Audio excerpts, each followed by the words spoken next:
화산기한 102화가 나왔습니다. 이번 화에서는 4명에서 수많은 강시들을 쓰러뜨린 무당파 인원들을 보실 수가 있는데요. 그 전투가 얼마나 치열했는지 천장까지 굵직한 검은들을 보실 수가 있습니다. 또 한 번 더 이런 생각이 드는데요. 역시 무당은 무당이다. 역시 명문은 명문이다. 뭐 이런 느낌. 청명 기준에 과거 100년 전보다는 많이 나태해졌고 많이 약해졌다라는 느낌이 있지만 그래도 현 강호에서는 힘 좀 쓴다. 뭔가 이런 느낌의 무당파 인원들을 보실 수 있습니다. 그리고 이어서 팔에 부상을 받은 진현에게 상당한 양의 진기를 쏟아넣고 있는 허산의 모습이 나오는데요. 현재 무당파의 인원들은 지금까지 겪었던 것보다 몇 배는 더 흉흉한 것들이 남아있을지도 모르는데 과감하게 진현의 팔을 치료합니다. 허산 입장에서는 본인의 체력을 굉장히 아끼고 보존해야 되는 입장인데 망설이지 않습니다. 그러면서 두 가지 말을 하는데요. 멋있습니다. 사실 무당파 인원들을 봤을 때는 좀 나쁜 놈들이라고 보이는 경우가 없지 않아 있는데 그럼에도 허산이라는 인물, 그냥 그 인물 자체만 놓고 본다면 꽤 훌륭한 말을 합니다. 검총의 신병과 영약이 아무리 중요하다고 한들 어찌 제자의 팔과 비교할 수 있느냐. 멋있어요. 그러고 나서 또 한마디 더 합니다. 야, 얘가 주인공인 줄. 그리고 나는 겨우 그 정도로 약해지지 않는다. 아니 그리고 심지어 멋있어요. 굉장히 멋있습니다. 그죠?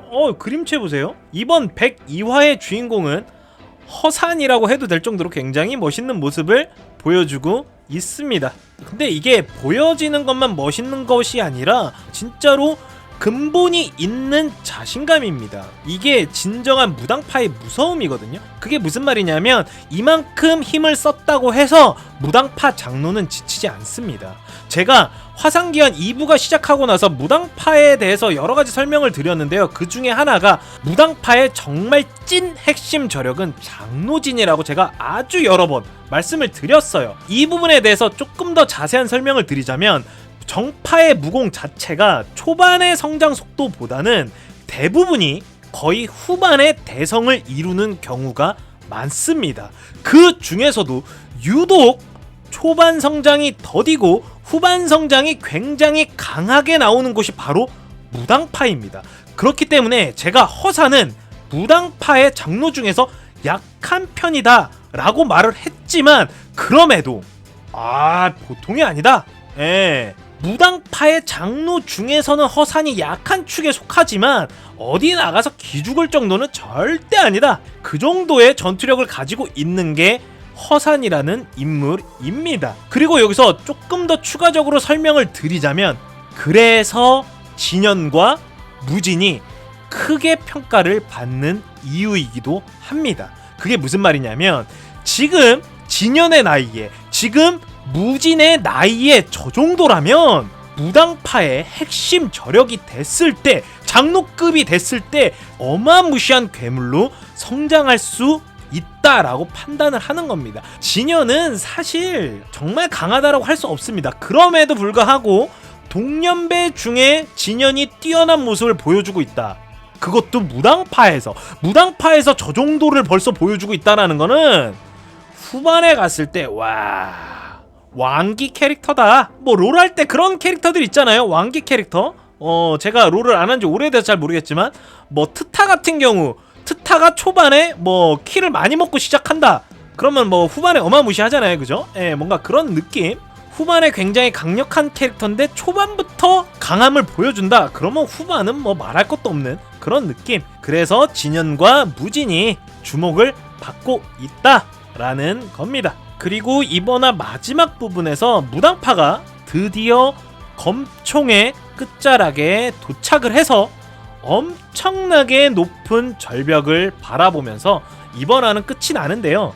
검총의 끝이 절벽이라는 거는 뭔가 작가님이 주인공 문파에 애정으로 뭔가 특혜를 준 건 아닌가라는 재미있는 추측을 해봅니다. 그게 무슨 말이냐면 화산파 인원들은 밥 먹고 검술 수련하기 전에 몸풀기로 하는 게 바위 메고 절벽타기예요. 절벽에서 생활을 합니다. 심지어 막 절벽에서 졸아. 이런 인원들이 화산파 인원들입니다. 그런데 검총의 끝자락에 있는 마지막 관문이 뭐다? 엄청나게 높은 절벽이다. 그래서 제가 작가님이 주인공 문파에 애정이 듬뿍 담겨 있다라고 제가 재밌는 추측을 해 본 겁니다. 그리고 제가 절벽 이야기가 나와서 조금의 스포적인 내용을 말씀드리자면, 향후에 제가 정말 재미있게 소설로 읽었던 전투씬 중 하나가 절벽에서 이루어지거든요. 그 씬에서 화산파 인원들이 정말 역대급으로 멋있게 나옵니다. 제가 몇 번을 다시 읽었어요. 그 부분이 너무 재밌어가지고. 정말 화산파 인원들이 등장하는 부분부터 소름이고요. 뭐 그 인원들이 하는 말, 행동, 그리고 전투 시작되잖아요.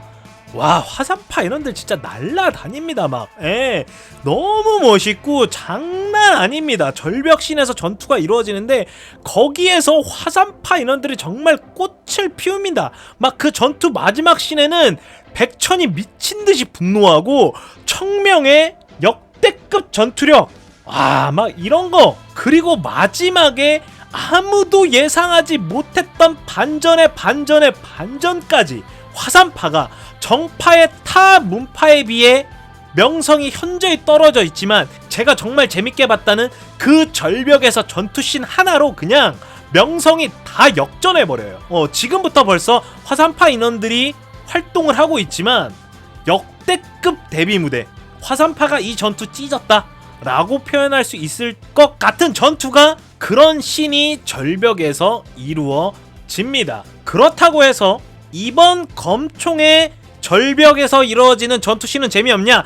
그것 또한 절대 아닙니다. 제가 웹툰으로 아직 보지는 않았지만 소설로 봤을 때 검총에서의 마지막 그 전투씬도 엄청 재미있게 봤습니다. 기대하셔도 좋습니다. 이번 영상 여기까지이고요. 제 영상이 재미있으셨거나 조금이라도 화산기한을 보는데 도움이 되셨다면 좋아요와 구독, 그리고 알람 설정 부탁드리도록 하겠습니다. 그냥 하는 말이 아니라 좋아요와 구독을 해주시면 영상을 제작하는데 정말이지 엄청나게 큰 힘이 됩니다. 그러니까 다시 한번 꼭 좋아요와 구독, 알람 설정 부탁드리도록 하겠습니다. 감사합니다.